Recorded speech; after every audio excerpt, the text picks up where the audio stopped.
وہ آپ کو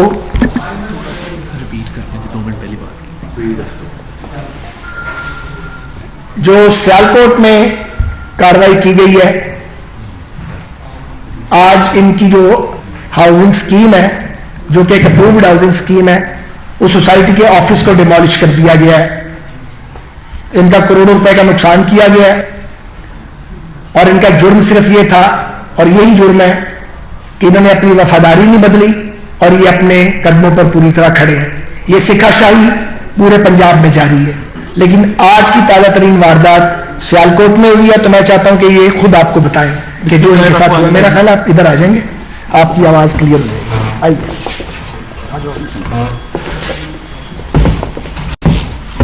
بسم اللہ الرحمن الرحیم. سابقہ میئر سیالکوٹ چودھری توحید اختر، جیسا کہ سعد رفیق صاحب بتا رہے تھے کہ ہماری سیالکوٹ میں کینٹ ہاؤسنگ اسکیم ہے جو 2017 میں جس کی اپروول کی گئی اور ایز پر لا اس کے اندر ڈیولپمنٹ ہوئی. آج صبح سویرے اس کے اوپر ہلا بولا گیا، جس سے ہماری کمیونٹی سینٹر جو ہم نے بنایا ہوا تھا وہاں کی عوام کے لیے اس کو ڈیمولش کیا گیا. اس کی مین جو وجہ بن رہی ہے وہ یہ بن رہی ہے کہ میں ایک خواجہ آصف کا یا پاکستان مسلم لیگ کا ایک کارکن ہوں اور مجھے تقریباً پچھلے 2.5 سال سے وکٹیمائز کیا جا رہا ہے. اور آج کا جو واقعہ ہے یہ اس بات کی گواہی دیتا ہے کہ سیالکوٹ کی انتظامیہ بھرپور طریقے کے ساتھ جو ضمنی الیکشن ہو رہا ہے 75 کے اندر اس میں شمولیت کر رہی ہے. اس سے پہلے زار شاہ صاحب جن کے بیٹے کو 2-3 دن پہلے جو ہے منشیات میں گرفتار کیا گیا، آج ہماری کلونی کو ہماری وہاں پہ اٹیمپٹ کی گئی. اور میں یہ سمجھتا ہوں کہ یہ ساری کی ساری جو چیزیں کی جا رہی ہیں، یہ جو الیکشن ہے ضمنی الیکشن 75 NA75 اس حوالے سے کی جا رہی ہیں. تو میں ایک بار پھر یہ بات کہنا چاہوں گا کہ میری جو خواجہ آصف کے ساتھ اٹیچمنٹ ہے یا ہماری جو پاکستان مسلم لیگ کے ساتھ جو اٹیچمنٹ ہے وہ ہمیشہ برقرار رہے گی. Thank you very much.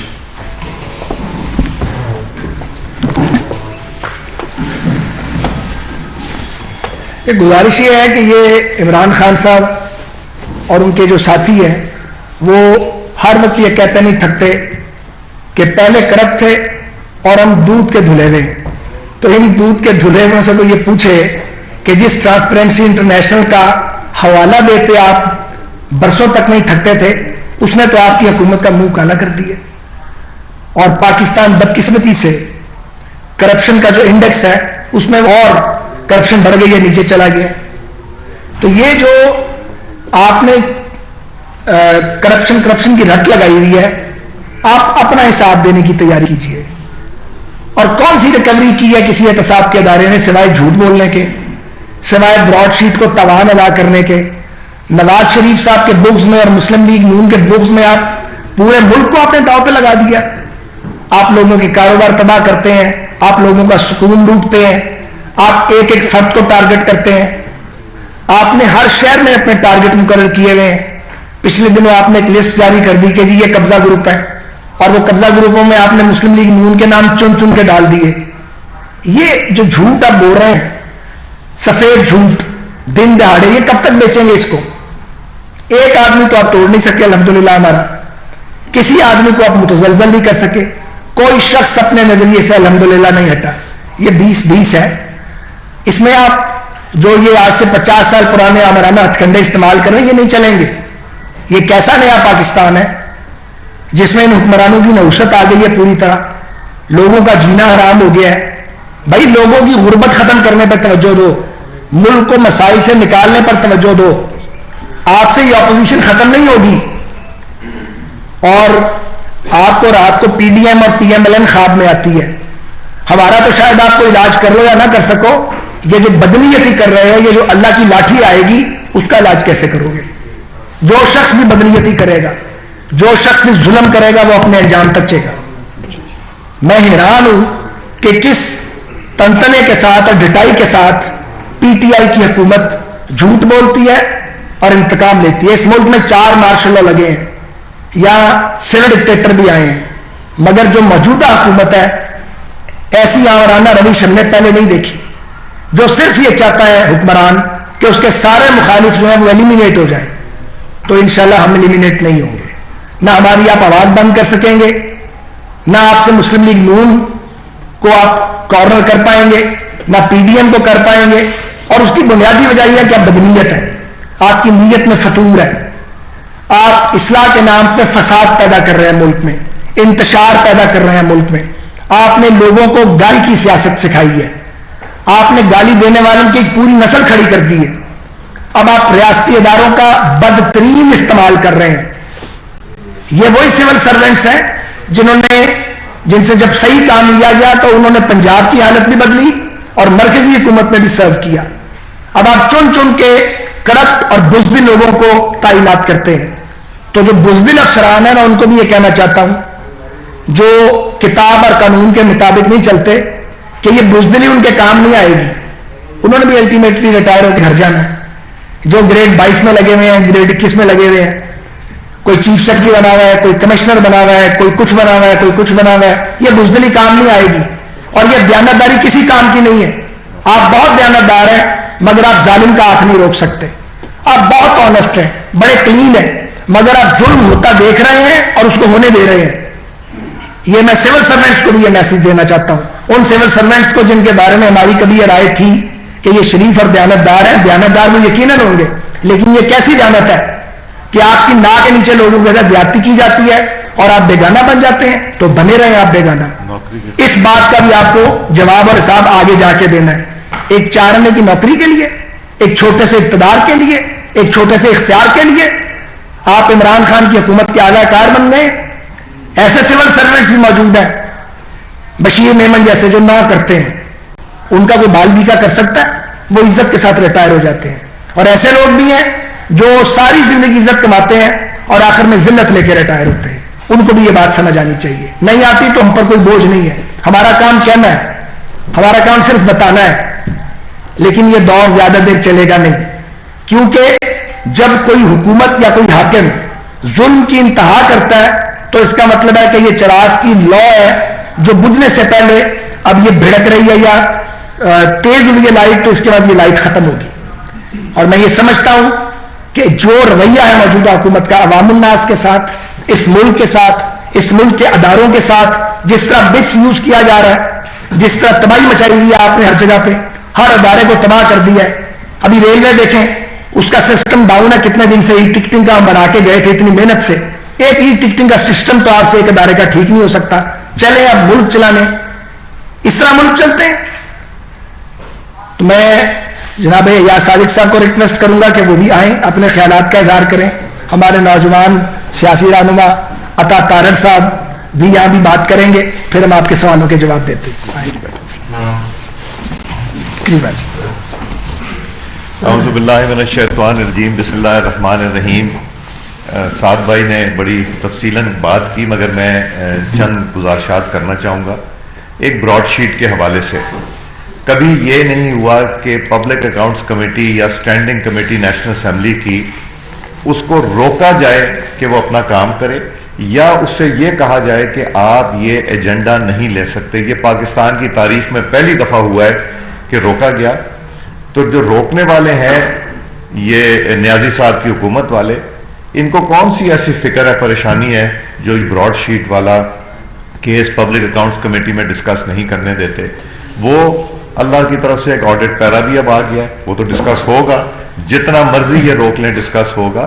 اور ٹرانسپیرنسی انٹرنیشنل، یہ وہی ٹرانسپیرنسی انٹرنیشنل ہے جس کو نیازی صاحب پکڑ کے اور دکھایا کرتے تھے اور لہرایا کرتے تھے کہ یہ ٹرانسپیرنسی انٹرنیشنل کی رپورٹ ہے، جس نے ان کو بدترین پاکستان کی تاریخ کا کرپٹ ترین حکومت لکھ دیا ہے، جس کو کبھی کہتے تھے یہ مسلم لیگ نون کے وقت کی چیز ہے، کبھی یہ کوئی اور بہانہ کرتے ہیں. یہ بہانے اب نہیں چلیں گے، چونکہ پاکستان کی عوام کو پتہ چل گیا حقیقت کیا ہے. اور یہ افسوس تو یہ ہوتا ہے کہ ثاقب نثار صاحب نے جب فیصلہ کیا تو وہ بھول گئے کہ عمران خان صاحب کے ہاتھ کا لکھا ہوا تھا کہ یہ بے نامی ٹرانزیکشن ہوئی ہے بنی گالہ کی. اس بے نامی کو انہوں نے ختم کر دیا اور اس کو کہا کہ باقی جتنے رستے میں بنی گالہ کے زمینیں آتی تھیں ان سب کو ریگولرائز کر دیں، مگر ان کو گرا دیں، مسمار کر دیں، مگر ان کے گھر کو کر دیں. یہ بدنیتی نہیں تو اور کیا ہے. اور اب کل ایک انسان اپنی جان کھو بیٹھا ہے بنی گالا کے علاقے میں. ایک عمران خان صاحب کی کیبنٹ کے سینئر وزیر کی سوسائٹی میں جہاں 80 لوگوں نے حملہ کیا اور حملہ کر کے لوگوں کی زمین پہ قابض ہونے کی کوشش کی. وہ سکیم جو کہ اسلام آباد ہائی کورٹ نے جس کو لکھا ہے کہ یہ غلط سکیم ہے اور اس کو کینسل کیا جائے، اس سکیم کو وہ اور عمران خان صاحب کو بنی گالا سے یہ نظر آتی سکیم، وہاں ان کو کوئی خیال نہیں آیا کہ یہ بھی نہ ان کے وہ جو اہلکار ہیں، وہ جو ایک بھاری بھرکم صاحب ہیں، وہ عطا صاحب کے دوست ہیں شاید جانتے ہیں، نہ انہوں نے کی جو اکاؤنٹیبلٹی کی بات کرتے ہیں. اسی طرح فیروز والا کا بھی جواب دینا پڑے گا کہ ایک جگہ کہتے ہیں کہ میں نے فیروز والا کی زمین خریدی، دوسری جگہ کہتے ہیں یہ تو مجھے گفٹ ہوئی. تو یہ تضاد جو ہے ڈاکیومنٹری ایویڈنس کے ساتھ، اس کا بھی جواب دینا پڑے. یہ بھی جواب دے دیں کہ جو زمان پاک کے اوپر خرچہ ہوا کروڑوں روپے کا، وہ کہاں سے آیا، کس نے کیا، آرکیٹیکٹ کون تھا، ٹھیکیدار کون تھا، اور وہ پیسے کہاں سے آئے. اب اس کا بھی جواب دینا پڑے گا. اور میں تو یہ اب وثوق سے کہنا چاہوں گا کہ مسلم لیگ نون کی حکومت کم از کم اب نیب کے قانون کو تبدیل نہیں کرنا چاہتی.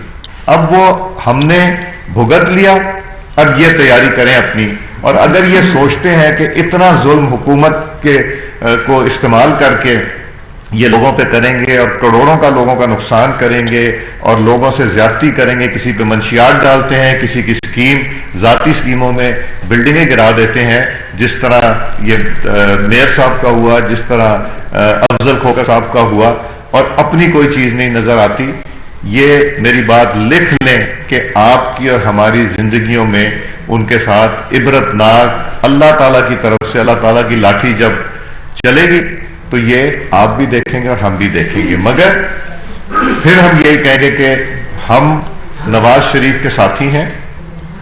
کوئی اللہ تعالیٰ کی مہربانی سے نہ اپنی جگہ سے ہلا، نہ گھبرایا. نقصان کرنے کے باوجود کسی کو فائنینشیل نقصان ہوا، کسی کو ذہنی نقصان ہوا، اور کسی پہ تشدد کیا گیا. انشاءاللہ سب نواز شریف کے ساتھ کھڑے رہیں گے. اور وقت آنے کے اوپر جو افسران صرف نوکری بچانے کی خاطر، جس طرح سعد رفیق صاحب نے بھی فرمایا، صرف نوکری بچانے کی خاطر کہ میں اس نوکری پہ رہوں اور ظلم کا ساتھ دیں، ان کا بھی انجام اچھا نہیں ہوتا. اور یہ ہم تو شاید اتنے طاقتور نہیں ہیں کہ ہم ان سے بدلہ لے سکیں، مگر اللہ تعالیٰ کی ذات پہ بھی ہمیں یقین ہے. شکریہ.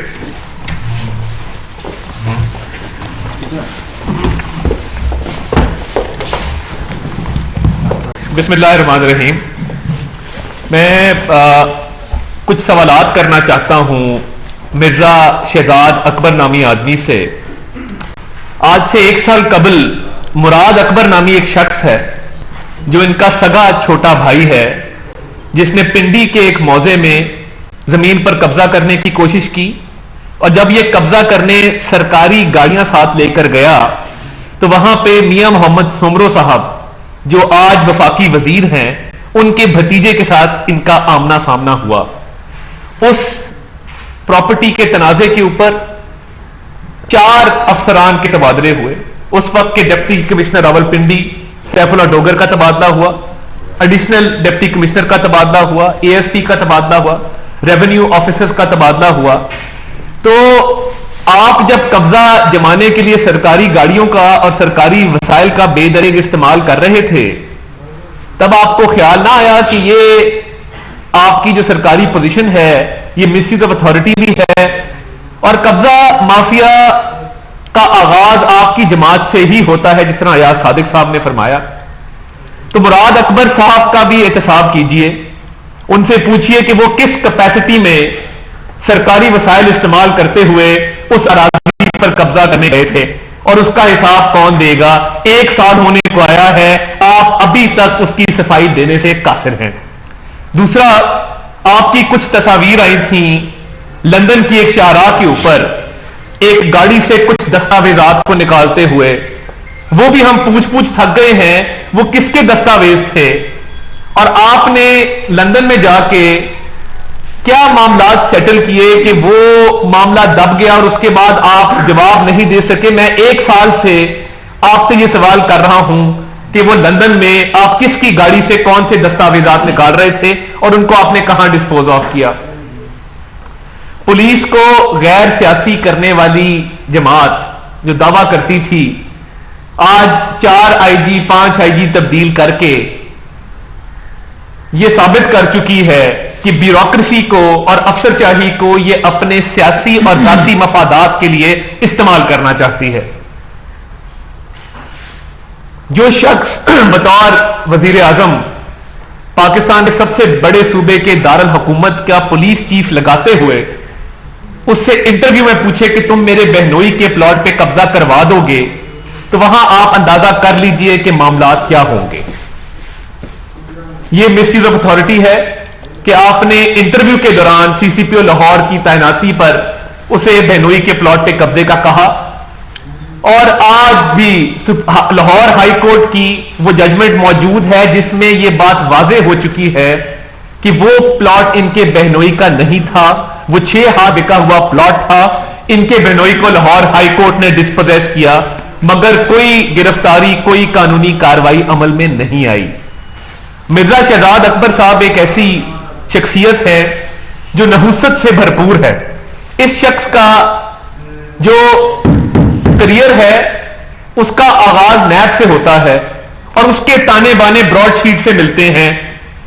جب یہ نیب میں پروسیکیوٹر بھرتی ہوئے یہ نیب کے تنخواہ دار ملازم تھے، اور نیب کے تنخواہ دار ملازم ہونے کے ناطے تب یہ براڈ شیٹ کے معاملے میں بھی شامل تھے. اور اب بھی جب آپ کے میرے ٹیکس کا پیسہ ملینز آف ڈالرز میں جرمانہ ادا کرنا پڑا صرف نواز شریف کے بغض میں، تو راتوں رات بغیر عوام کو مطلع کیے، بغیر میڈیا کو بتائے، جو ملینز آف ڈالرز حکومت پاکستان وزارت خزانہ نے پاکستانی ہائی کمیشن لندن منتقل کیے، وہ خفیہ طریقے سے کیوں کیے؟ یہ بھی شہزاد اکبر صاحب کی کارستانی ہے. اور شہزاد اکبر صاحب ایک بات آپ کان کھول کے سن لیں، آپ نے تو اس ملک میں نہیں رہنا، آپ کی اہلیہ بھی اسپینش ہے، آپ شاید اسپین میں چلے جائیں گے، جو انہیریٹڈ پراپرٹی آپ کلیم کرتے ہیں ان کی. ہم نے ادھر رہنا ہے اور آپ کو ہم نہیں چھوڑیں گے. آپ نے جس طریقے سے گوہر نفیس نامی آدمی کو ڈی چی اینٹی کرپشن لگوایا، پنجاب کی ہر تحصیل میں ہمارے لوگوں کے خلاف پرچے رجسٹر کروائے، اس کا حساب گن گن کے لیں گے، ایک ایک کا حساب لیں گے آپ سے. اور ایک غیر قانونی ایم او یو سائن کروایا گیا ایف آئی اے کا اور پنجاب اینٹی کرپشن کا. ایک وفاقی ادارہ ہے، ایک صوبائی ادارہ ہے، یہ ایم او یو ممکن ہی نہیں ہے. اور لوگوں کو ذہنی اذیت دی جا رہی ہے. آپ کا نام انشاءاللہ ای سی ایل میں ہوگا، آپ کو چھپنے کی جگہ نہیں ملے گی، یہ میں آپ کو بتا دوں. جو اربوں روپیہ اس قوم کا آپ نے صرف اپنے اندھے انتقام کی ہوس میں ضائع کروایا ہے، ایک ایک پائی کا آپ سے حساب لیا جائے گا.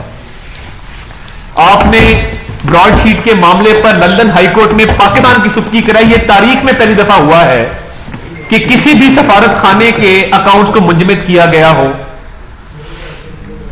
اور آپ اب بھی اپنی پوزیشن کو استعمال کرتے ہوئے جس طریقے سے ایف آئی اے ہو، اینٹی کرپشن ہو، نیب ہو، اس کو آپ جس طریقے سے اس کا بے دریغ استعمال اپنے سیاسی عزائم کے لیے کر رہے ہیں، آپ کو سیاسی شخص تو ہے نہیں، آپ تنخواہ دار آدمی ہیں. تو میں آپ کو بڑا واضح پیغام دے دینا چاہتا ہوں کہ آپ کا وقت حساب آنے والا ہے، اور ہم ایک ایک بات نوٹ کر رہے ہیں. اور آج ہم نے یہ بھی فیصلہ کیا ہے کہ جو سرکاری افسران ان کارروائی میں ملوث ہیں، ان کے خلاف ہم متعلقہ عدالتوں کے اندر استغاثے دائر کرنے جا رہے ہیں. اور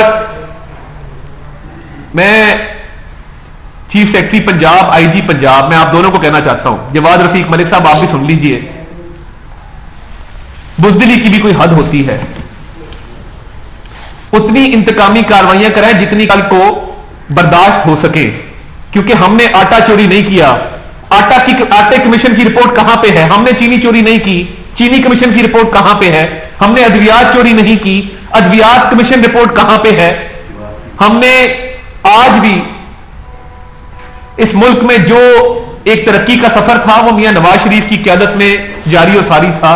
آج بھی لاہور میں کوڑے کے ڈھیر لگے ہیں کیونکہ میاں شہباز شریف کو آپ نے اپنے بغض میں اور اپنی انا کی تسکین کے لیے آج قید و بند کی صورتیں میں برداشت کر رہے ہیں. حمزہ شہباز شریف کو آج 2.25 سال ہونے کو آئے ہیں، ایک دھیلے کا ثبوت نہیں ہے. خواجہ محمد آصف کو آپ یہ چیک کرتے ہیں کہ خواجہ محمد آصف کو کہیں کوئی سہولت تو نہیں مل گئی جیل کے اندر. یہ آپ کا لیول ہے کہ آپ کو ملک کی ترقی یا قومی معاملات سے کوئی سروکار نہیں ہے. کشمیر چلا جائے تو چلا جائے. آپ کو کسی نے کہا ہے، میں یہ بھی پوچھنا چاہتا ہوں وزیر اعظم کا پچھلا بین الاقوامی دورہ کب تھا؟ ان کو یہ بتایا گیا ہے کہ اگر آپ نے جہاز میں سمندر پار کیا تو یہ نصرت کا باعث ہوگا. جب ملک ان سپرسٹیشنز کے اوپر چلے گا تو مجھے آپ بتائیے کہ کیا اس شخص کی ذہنی قابلیت یا ذہنی پوزیشن ہے کہ وہ اس ملک کا وزیر اعظم ہو؟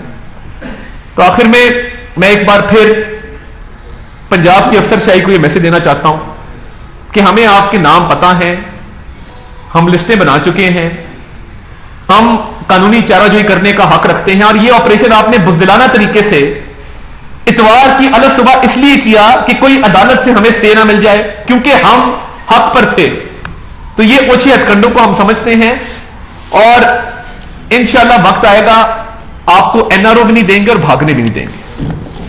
صاحب بھائی یہ بتائیے گا کہ آج صبح دوبارہ حکومتی وزراء نے پریس کانفرنس کی، انہوں نے 36 لوگوں کے مزید نام دیے ہیں. انہوں نے کہا کہ ہم نے 2.5 ارب روپے پہلے ریکور کیا ہے اور مزید پیسے ریکور کریں گے. اور صاحب وہ یہ بھی کہہ رہے ہیں کہ 31 تاریخ ہے، عمران خان تو استعفیٰ نہیں دے رہے، تو پی ڈی ایم کا یہ ظاہر کیا ہوگا کل سے 1 فروری؟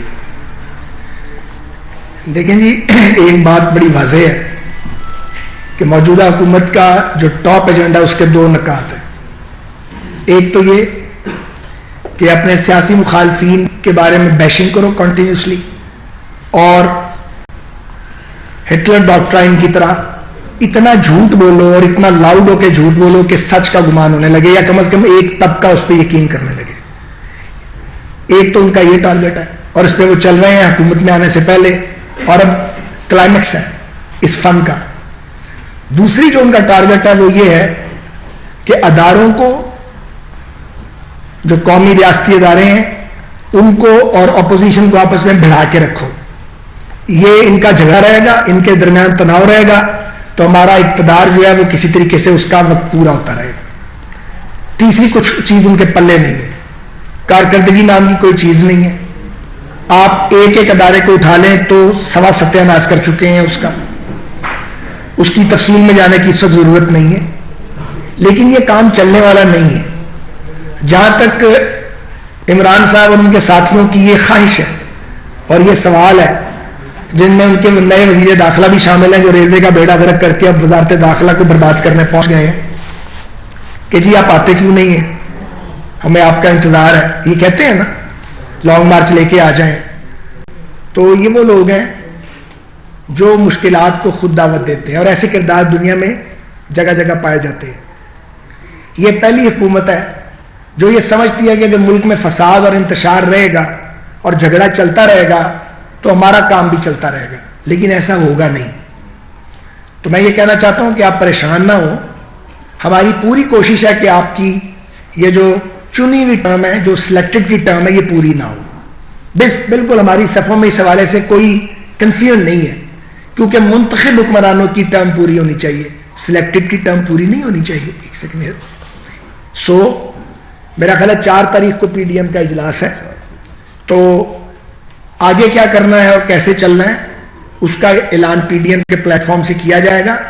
لیکن حکمت عملی ہوتی ہے سیاست میں، وہ ضروری نہیں ہوتا کہ آپ بالکل سیدھے ہی جا رہے ہیں تو جاتے جائیں. آپ کو کبھی کبھار زگ زیگ بھی ہونا پڑتا ہے، لیکن ہدف بالکل واضح ہے اور ٹارگٹ جو ہے وہ بالکل کلیئر ہے. ٹارگٹ یہ ہے کہ اس سلیکٹڈ حکومت کو گھر بھیجنا ہے. اس کے لیے تمام جائز قانونی سیاسی اور جمہوری طریقے جو ہیں وہ اختیار کیے جائیں گے. یہ اب آپ پی ڈی ایم پہ چھوڑ دیں، انشاءاللہ پروگرام اگلا مل جائے گا. پہلے عرفان صاحب نے سوال کیا تھا، سینئر آدمی عرفان صاحب، اس کی بھی آتے ہیں.